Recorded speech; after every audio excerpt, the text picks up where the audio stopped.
Good morning Telangana. నేను సంగప్ప. ఇవాళ పేపర్లో వచ్చిన వార్తలు చూసినట్టయితే అన్ని పేపర్లలో కూడా మొన్న బీజేపీ జాతీయ అధ్యక్షుడు నల్గొండ టూర్లో తెలంగాణ రాష్ట్రానికి అభివృద్ధి కోసం 1,00,000 కోట్ల నిధులు ఇచ్చామని చెప్పి ఆయన మొన్న చెప్పారు. దానికి నిన్న సీఎం కేసీఆర్ దానికి కౌంటర్ ఇచ్చారు. 1,00,000 కోట్లు ఇప్పటిదాకా ఇవ్వలేదు, 1,00,000 కోట్లు ఇవ్వడం అనేది పచ్చి అబద్ధం అని చెప్పి కేసీఆర్ దాన్ని కొట్టిపారేసారు. ఇప్పటిదాకా రాష్ట్రం నుంచే దేశానికి ఏటా 50,000 కోట్లు ఇస్తే కేవలం అందులో 25,000 కోట్లు మాత్రమే ఇస్తున్నారు. 24.6 కోట్లు ఇస్తున్నారు, అంతకంటే ఎక్కువ ఇవ్వట్లేదు. వేరే రాష్ట్రాలకు ఎట్లు ఇస్తున్నారో మా రాష్ట్రం కూడా అంతే ఇచ్చినారు, ఒక్క పైసా కూడా ఎక్కువ ఇవ్వలేదు అని చెప్పి నిన్న సీఎం కేసీఆర్ చెప్పారు. అంతేకాకుండా అమిత్ షా చేసినటువంటి చాలా కామెంట్స్ పైన కూడా ఆయన కౌంటర్ ఇచ్చారు. ముఖ్యంగా ఈ ముస్లిం రిజర్వేషన్ల మీద కావచ్చు, లేకపోతే ఇక్కడికి వచ్చి మతపరమైన చిచ్చు పెడతామంటే కూడా ఎవరు ఊరుకోమని చెప్పారు. ఇట్లాంటి చాలా విషయాలు కూడా మాట్లాడారైనా.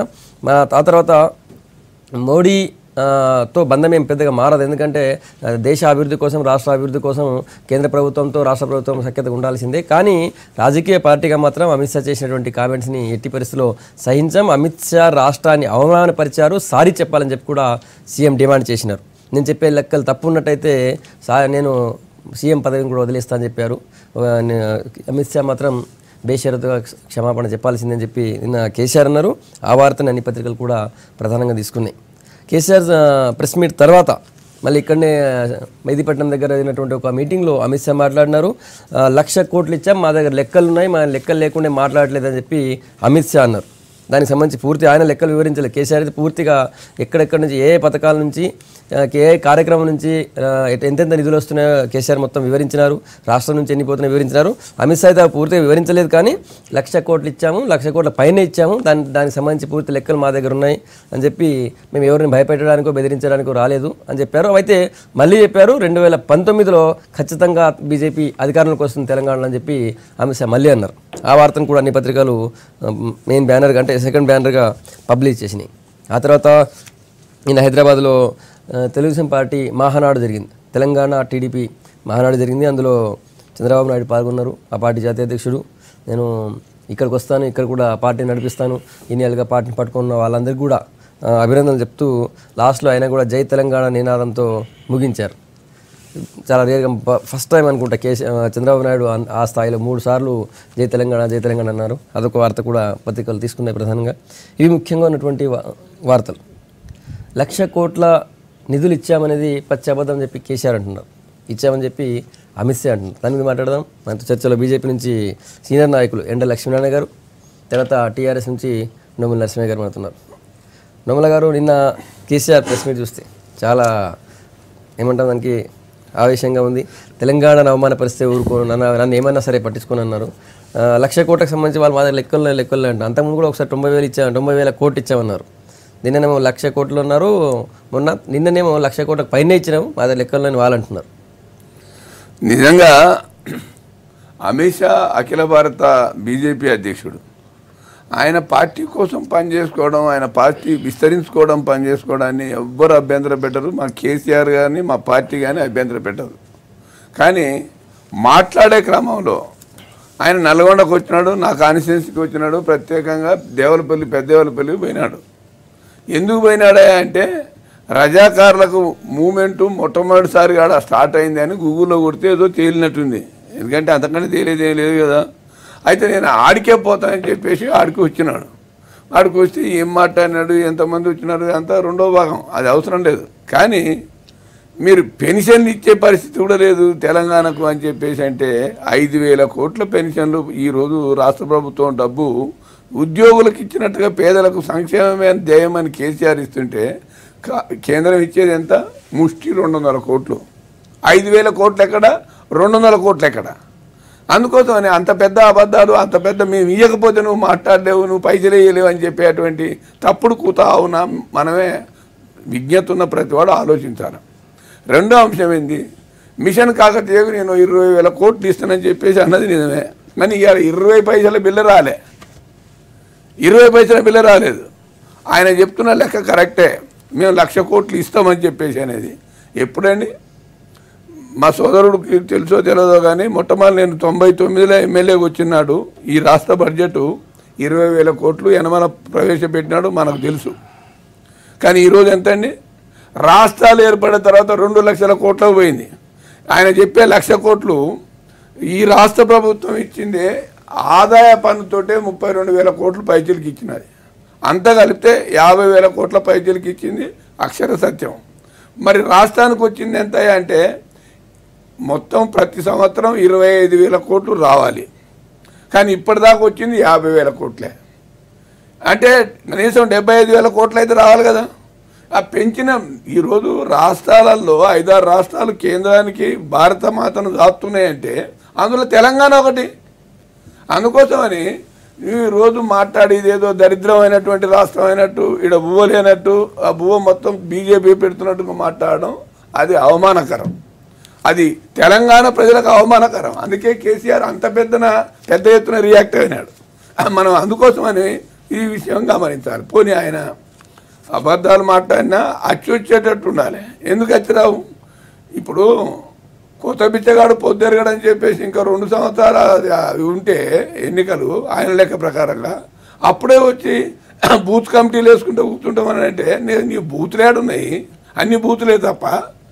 అందుకోసమని బూత్ కమిటీలు పార్టీని పెంచుకోవడానికి మేమేం కాదంటలేము.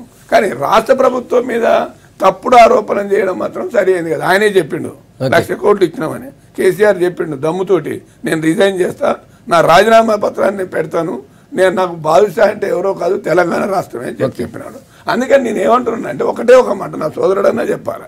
ఇప్పుడు మాకు రావాల్సిన మాకు కాదు, మనకు, నువ్వు నేను అందరం తెలంగాణ వాళ్ళమే, మనకు రావాల్సిన 75,000 కోట్లల్లో ఇప్పటికీ 50,000 కోట్లు వచ్చినాయి. ఆయన 3 సంవత్సరాల కలిపి 1,00,000 అంటుండు. 3 సంవత్సరాల కలిపి 1,00,000 అంటున్నాడు. ఎటున్నా లెక్క చెప్ప మనం. రైట్. లక్ష్మణ్ గారు, మీ దగ్గర నిజంగా లెక్కలు ఊరికే ఏదో చెప్పిపోవాలని చెప్పినారా? ముఖ్యమంత్రి కేసీఆర్ గారు నిన్న మాట్లాడింది ఏదైతే ఉన్నదో అంటే వణుకు పుట్టినట్టుగా ఉన్నది. ఆయన ఏదో తాను, తన కూతురు, తన కొడుకు, తమ కుటుంబము ఓ దశాబ్దం పాటు రాజ్యం చేద్దాం అనుకున్నారు. ఏదైతే ఎన్నికల ముందు అనేక మాటలు మాట్లాడారు, ఎన్నికల ముందు అనేక మాటలు మాట్లాడినరు, ప్రజల్లో ఆ భ్రమలు తేలిపోతున్నాయి.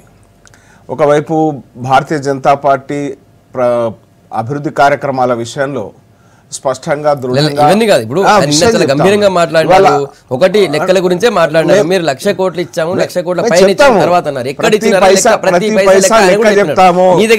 కేసీఆర్ రాజీనామా చేయాల్సి వస్తుంది, చేయాల్సి వస్తుంది. తలకాయ నరుకున్నట్టు తలకాయ దళితుడికి ముఖ్యమంత్రి అయిపోతే తలకాయ నరుకుంటా అన్నాడు, లేకుంటే కరీంనగర్ న్యూయార్క్ చేస్తా అన్నాడు, లేకుంటే ఇక్కడ అంతరిక్ష ఏది హైదరాబాద్ సిటీలో రహదారులు ఏవి స్కైవేలు చేస్తా అన్నాడు ముఖ్యమంత్రి గారు.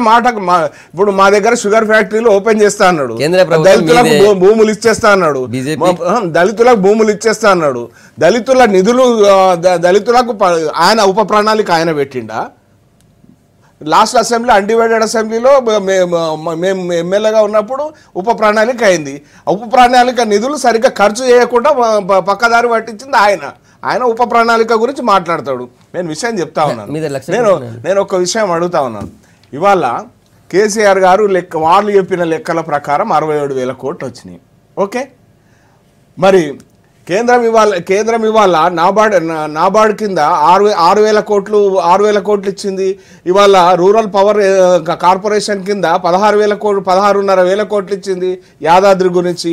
ఇవాళ రామగుండం కోసం 5,200 కోట్లు ఇచ్చింది. మరి అదే రకంగా జాతీయ రహదారుల కోసం మరి వాళ్ళ 42,000 కోట్ల విలువైనటువంటి రహదారుల నిర్మాణం చేస్తూ ఉన్నారు. అవి ఎవరి కేంద్రం ఇస్తలేదా? మరి ఆ లెక్కలు ఎందుకు కలపలే? ఇవాళ కేసీఆర్ ముఖ్యమంత్రిగా రాజీనామా చేయక తప్పదు. ఇవాళ ఏదైతే బియ్యం మీద ఎవరిస్తున్నారు, బియ్యం మీద సబ్సిడీ కేంద్రం 2 రూపాయల కిలో ఈ రాష్ట్రానికి ఇస్తున్నది. 2 రూపాయల కిలో భరించేది కేంద్రమే ఆహార భద్రత కింద. ఆయన అంగన్వాడీ 5 కిలోలు ఇస్తున్నారు, 1 కిలో వీళ్ళు కలుపుతున్నారు, 1 కిలో కలుపుతున్నారు. షాట వాటి బియ్యము ఆయననే వస్తున్నట్టు చెప్తున్నారు. ఆ షాట పోసేది నరేంద్ర మోడీ గారు. మరి అంగన్వాడీ గురించి చెప్పిండు. అంగన్వాడీ గురించి అవునా బా పౌష్టికాహారం ఎవరిస్తున్నారు, పాలు ఎవరిస్తున్నారు, గుడ్లు ఎవరిస్తున్నారు, ఆ అంగన్వాడీ రూమ్ కిరాయి ఎవరిస్తున్నారు, అలాకు సగం జీతం ఇవాళ నువ్వు కొంత పెంచినావు కానీ అసలు జీతం ఎవరిస్తున్నారు? మరి గర్భిణీ స్త్రీలకు సంబంధించి 6,000 రూపాయలు ఎవరిస్తున్నారు? ఈయన దానికి పూత ఊసి ఈయన దాని పేరు పెట్టుకుంటాడా? మరి వాళ్ళ డబుల్ బెడ్రూమ్లు అన్నాడు. డబుల్ బెడ్రూమ్లు అన్నాయన నేను ఒకటి అడుగుతాను, ఇవాళ కేంద్రం నుంచి 1,36,000 ఇండ్లు వచ్చినాయి, ఇంకా ఇవ్వడానికి సిద్ధంగా ఉన్నది. 2022 వరకు హౌస్ ఫర్ ఆల్ కింద ఇండ్లు ఇవ్వడానికి సిద్ధంగా ఉన్నది. ఎన్ని కట్టిరు? 1000 ఇండ్లు కడతారా? 1000 రోజుకొక్క ఏది 365 రోజుల సంవత్సరంలో 3 సంవత్సరాల్లో కట్టింది మొత్తం 1000 లోపు. చెప్పండి, నర్సనవల్లి ఎర్రవల్లి నర్సనవల్లి ఈ సనత్ నగర్ నియోజకవర్గంలో ఇవన్నీ కలిపి ఒక 900 ఇండ్లు కడితే 20 లక్షల ఇండ్లు అవసరం ఉన్న దగ్గర మరి ఏంది గరీబోళ్లకు మోచేతుకు బెల్లం పెట్టి నాకు మాట్లాడా? ఈ రకంగా వ్యవహరిస్తాడా ఈ కేసీఆర్? మేము తెలంగాణ సమాజం గురించి, తెలంగాణ ప్రజలకు సంబంధించినటువంటి అనా పైసా విషయంలో తప్పనిసరిగా లెక్కలు అడుగుతాం. ఈ పైసలన్నీ ఎటు డైవర్ట్ చేస్తున్నాడు? లంచాలు తన కమిషన్లు వచ్చేటువంటి దాంట్లో జమ చేస్తున్నాడు. తన కోసం తన కమిషన్లు వచ్చేటువంటి దాంట్లో పైసలన్నీ డైవర్ట్ చేస్తున్నాడు. ఈ తెలంగాణ రైతాంగానికి కేంద్రం కరువు నిధుల కింద ఇన్పుట్ సబ్సిడీ కింద 700 ఏదైతే 900 కోట్లు ఇస్తే దాంట్లో ఎంత ఇచ్చిండు రైతులకు? 30% ఇచ్చిండు. ఎందుకు ఇవ్వలేదు మిగతా పైసలు రైతులకు? ఇవాళ యంత్రలక్ష్మి కింద ఏ రైతుకు ఇస్తున్నారు? ఈ కార్యకర్తలకు పంచుకుంటారు, అమ్ముకుంటారు. కార్యకర్తలకు పంచుకుంటారు, అమ్ముకుంటారు. నేను ఒక విషయం మీద చెప్తాను, నేను ఖచ్చితంగా ఏ మాత్రం దమ్మున్నా మేము 2019లో మేము అధికారంలోకి వస్తాం. తప్పనిసరిగా మిషన్ భగీరథకు సంబంధించినటువంటి అవినీతి పైపులు 60 పైసలకు దొరికేది రూపాయి కొంటారా మీరు? ఎవరి పైసలు అనుకున్నారు? తెలంగాణ సమాజం పైసలు, చెమటోడ్చి పన్ను కట్టినటువంటి పైసలు. 2019లో అధికారంలోకి వస్తాడు. నేను ఒక 2-3 అంశాలు క్లారిటీ ఇవ్వాలి. కాస్త నాకు ఒక నిమిషం టైం ఇవ్వాలి. ఎందుకనంటే మా సోదరుడు చెప్తున్నాడు, కొడుకు అల్లుడు ఈ కొత్త కథ ఏం కాదు, ఈ ముందు నుంచి పెట్టిన కథే. వాళ్ళు ఉద్యమంలో 14 ఏళ్ళ నుంచి పనిచేసిన కథే. అది అరిగిపోయిన గ్రామఫోన్ రికార్డు.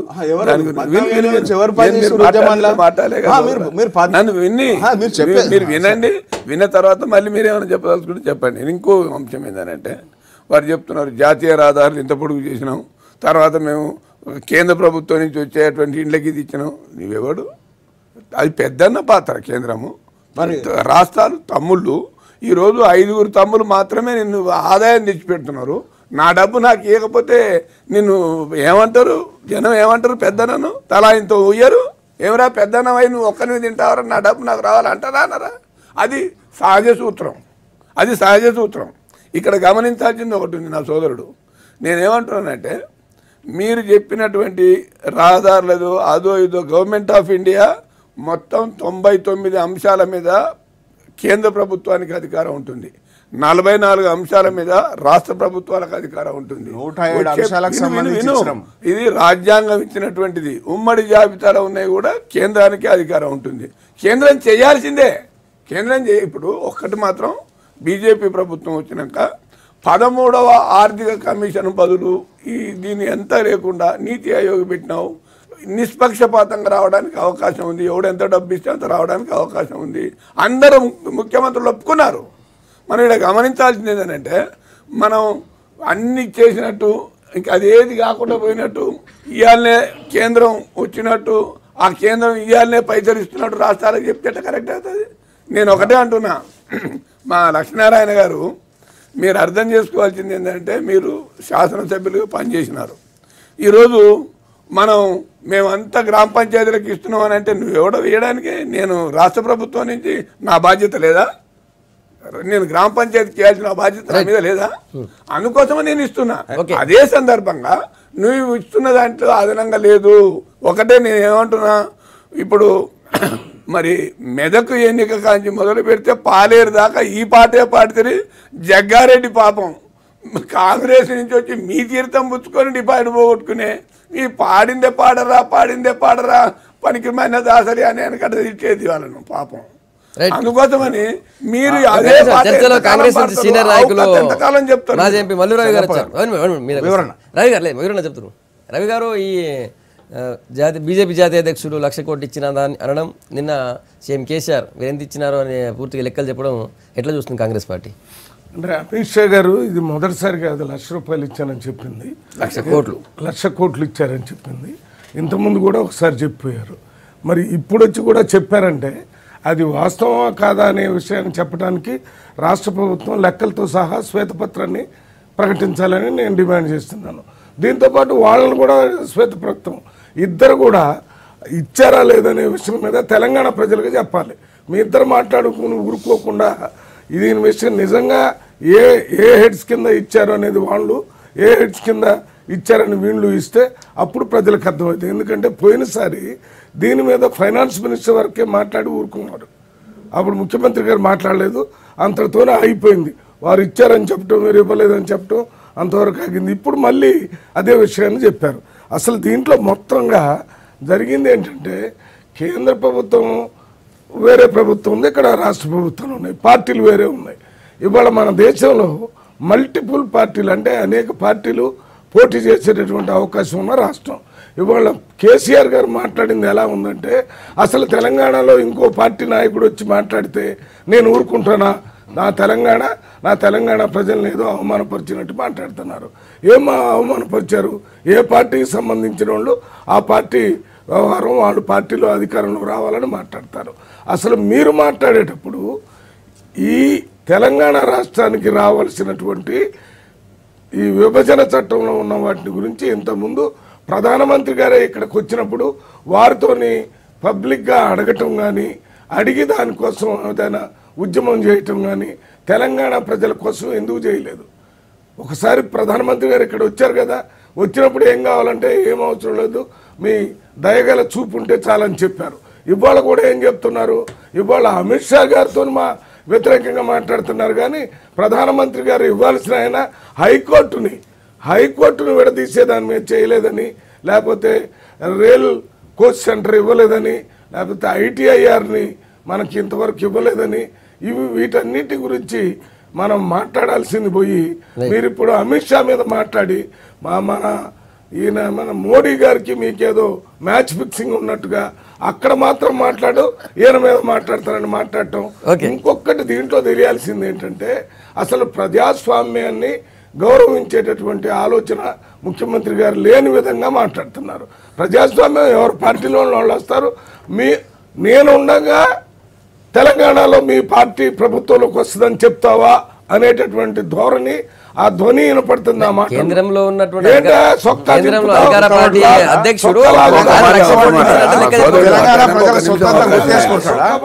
లాగుపట్టుకుంటా అంటే ఏంది ఇది? అంటే మీరుంటే జవాబారితనం లేదా? ఈ సెంటిమెంట్ ని, తెలంగాణ ప్రజల సెంటిమెంట్స్ ని రెచ్చగొట్టే కార్యక్రమం మీరు చేస్తున్నారు. అసలు తెలంగాణ ప్రజలకి అన్యాయం జరుగుతుంటే 3 సంవత్సరాలు మీరు ఎందుకు నోరు తెరవకుండా ఉన్నారో ప్రజలకి, తెలంగాణ ప్రజలకి చెప్పాలా? అది ఒక్క నిమిషం ఉండండి. ఈ అమిత్ షా చెప్పినటువంటి లెక్కలు, తర్వాత నేను కేసీఆర్ ఇచ్చినటువంటి కౌంటర్ మీద మాట్లాడుతున్నాము.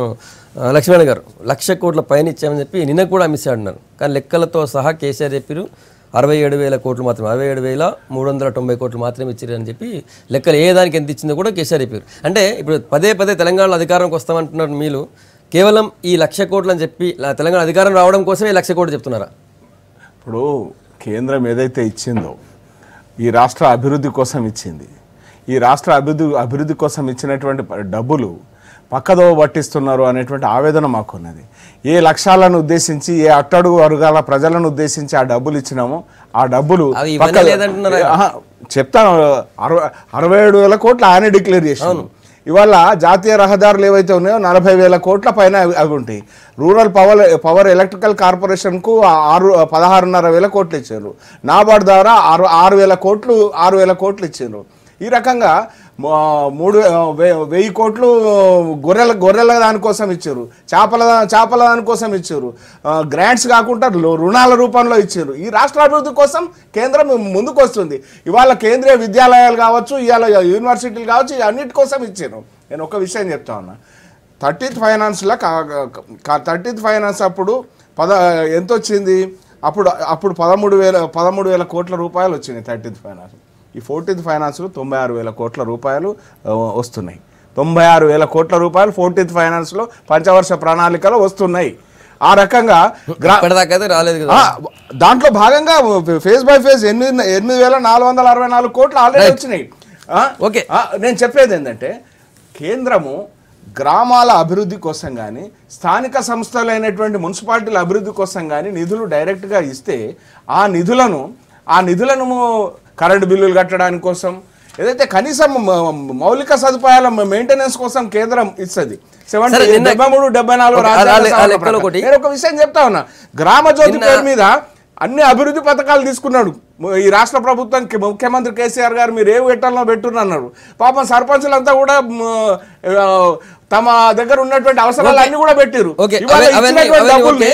డబ్బులు కరెంటు బిల్లు తెలంగాణలో సంగప్ప గారు 3 రోజులుగా తెలంగాణ అధికారంలోకి వస్తున్నారు. నిన్న కేసీఆర్ మీరు ఎమ్మెల్యేలుగా ఉన్న దగ్గర ఒక్క కార్పొరేటర్ కూడా గెలవని వాళ్ళు 5 ఎమ్మెల్యేలు ఉన్నారు, ఒక్క కార్పొరేటర్ గెలవని వాళ్ళు మరి అధికారంలోకి ఎట్లా వస్తారన్నారు. జనరల్ కూడా మాట్లాడుతున్నారు. అధికారంలో ఉన్నటువంటి పిసిసి ప్రెసిడెంట్ 2 సార్లు ఓడించినటువంటి వ్యక్తితో మాట్లాడుతున్నారు. నేను ఒకటే విషయం చెప్తా ఉన్నా, అది ఇవాళ కేసీఆర్ సావు తప్పి కన్నులోటమైనట్టు గెలిచిండు. రేపు కేసీఆర్ 90 పైన వచ్చినాయి, వాళ్ళకి సావు తప్పి 15,000 మెజారిటీ. అది ఏమైనా కావచ్చు. హైదరాబాద్ లో 5 ఎమ్మెల్యేలు మాకు 4 ఎమ్మెల్యేలు హర్యానా గెలిచినాం, 1 ఎమ్మెల్యే లేని మణిపూర్ గెలిచినాం, 5 ఎమ్మెల్యేలు ఉన్న అస్సాం గెలిచినాం. ఇవాళ ఇక్కడ ఉన్నటువంటి ఈ ప్రభుత్వం యొక్క అవినీతి కానీ, ఈ ప్రభుత్వం యొక్క నిర్లక్ష్యం కానీ, ప్రజలను ఆశ పెట్టి మోసం చేస్తున్నటువంటి తీరు కానీ ప్రజలు భారతీయ జనతా పార్టీ వైపు చూస్తున్నారు. తప్పనిసరిగా ఆ రకంగా అధికారం తెలుగుదేశం అధికారం. అసలు కేసీఆర్ కు మొన్న ఎన్ని సీట్లు ఉండే? 11 సీట్లు ఉండే. 11 సీట్ల నుంచి మరి ఎట్లా వచ్చిండు? అధికారంలోకి వస్తామో అంటున్నారు. నార్త్లో ఎట్లా వచ్చినా అట్లా వస్తామంటున్నారు. నేను వారికి సూటిగా సమాధానం చెప్తున్నాను. వారు ఏమంటున్నారంటే నాబార్డు ఇచ్చింది, ఇతరత్ర సంస్థలు ఇచ్చినాయి, ఇవన్నీ కూడా దాంట్లోకి వస్తాయనంటే. అంటే మరి బడ్జెట్లో 37,000 కోట్లు మనం తిరిగి అప్పు కడతానికే ఇచ్చినాము. ఈరోజు మన తెలంగాణ రాష్ట్రానికి సంబంధించిన బడ్జెట్ నుంచి ఎవరు ఇప్పుడు ఇంతకుముందే చెప్పిన కేంద్రం అనేది ఎవరొక్కరు సొత్తు కాదు. ఇలా బీజేపీ వస్తేనే లేదు, అంతకుముందు ఉంది, ఎప్పుడైనా ఉంది, కొనసాగే ప్రక్రియ. ఈరోజు ఆదాయం పెరిగింది, అందుకోసమని వచ్చింది తప్ప ఇందుకు కాదు. ఇంకోటి సంగప్ప గారు అధికారంలోకి రావడానికి విషయం ఇక్కడ అడగదలుచుకున్నా.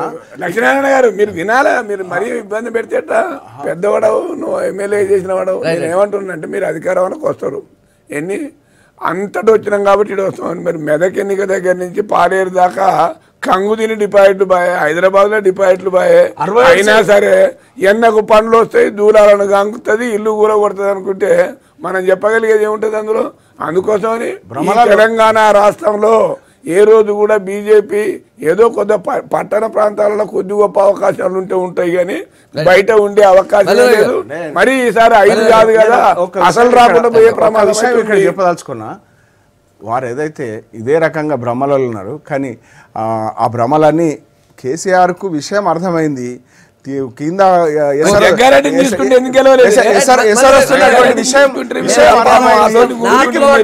ఆగండి సార్, నార్త్ లో 2 ఎమ్మెల్యేలు ఉన్న దగ్గర 4 ఎమ్మెల్యేలు ఉన్న దగ్గర ఎట్లా అధికారానికి వచ్చినా ఈడ కూడా అధికారానికి వస్తామని చెప్పి బీజేపీ వాళ్ళు అంటున్నారు.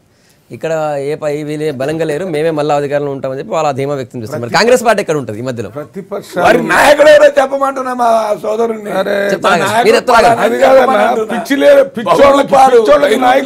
చెప్తాడు తెలిసింది. తెలియని వాళ్ళకి వాడు చూసుకోడా నాయకుడే, వాడు పిసిసి ప్రెసిడెంట్ నాయకుడే కనపడుతూనే ఉన్నాడు. మీరెవరో చెప్పమంటే, ముఖ్యమంత్రి ఎవడో చెప్పమంటే అసలు సెక్రటేరియట్కి రానివాడు ఎవడైనా ముఖ్యమంత్రికి ఉండడానికి వీలుంటుందా? అది ముఖ్యమంత్రి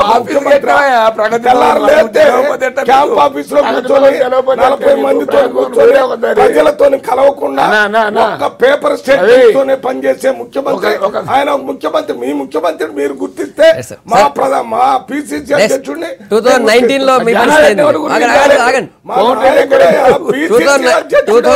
లో వాళ్ళు మేము అధికారంలోకి వస్తామంటారు, మేమే ఉంటామని వీళ్ళంటారు. బైరూపులేసి ఉన్న కాంగ్రెస్ అధికారంలోకి వస్తారా? ఓట్లుంటే ఆడనో ఇన్ని ఓట్లు ఉన్నాయి తప్ప అది అధికారంలోకి వచ్చేది కాదు. అది ఒక సీగుడ్ అయింది.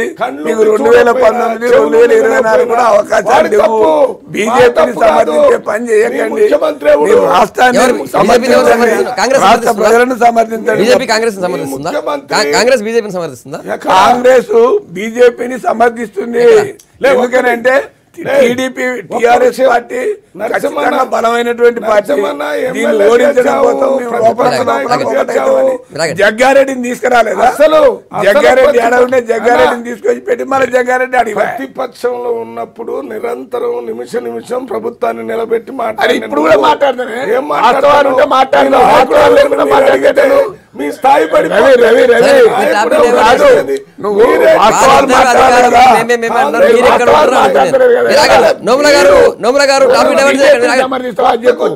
నేను చెప్తాను అన్న మాట చెప్పండి. తీసేసుకోండి వెనక్కి. లేకపోతే రోజు ఈ రాష్ట్రానికి ముఖ్యమంత్రి లేడు, సెక్రటరీకి రాడు, ఎక్కడ కూర్చుంటాడో తెలియదు. రాజులాగా ఇంటి దగ్గర కూర్చొని పరిపాలన చేసే ముఖ్యమంత్రిని గురించి మీరు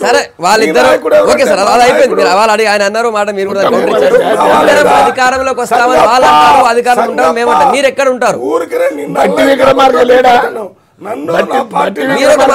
అన్నాడు, మీరు 4 సార్లు అన్నారు కదా. మరి అది ఒప్పుకోవాలి కదా. ఎందుకు పెద్ద మనిషికి ఉంటే వదిలిపెట్టేవాళ్ళు. నేను ఒకటే నాయకుడు మాట్లాడితే దాని ఇంపాక్ట్ ప్రజల్లో చాలా ఎక్కువ. అమిత్ షా ఖచ్చితంగా వాస్తవాలు చెప్తాడు. హలో, నువ్వు కూడా అడగాలి. మీరు కొద్దిగా విని మళ్ళీ మీరు చెప్పండి అన్న. నేను ఇవాళ బీజేపీ పార్టీనో లేకపోతే ఇంకో పార్టీనో సపోర్ట్ చేయటం కాదు. ప్రజాస్వామ్యంలో ప్రతిపక్షాలు చెప్పే మాటలు వినలేని, సహనం లేని ముఖ్యమంత్రులు ఉంటే రాష్ట్రానికి నష్టం జరిగిద్ది. మీరు మంచిగా కేంద్రంతో మాట్లాడైనా పనిచేయండి, లేకపోతే పోరాటం చేసైనా చేయండి. రెండు చేయలేదు. మీరు ఇంత ముందు ప్రధానమంత్రి ఇక్కడికి వచ్చినప్పుడు ముఖ్యమంత్రి తెలంగాణ మళ్ళా రేపు కలుద్దాం.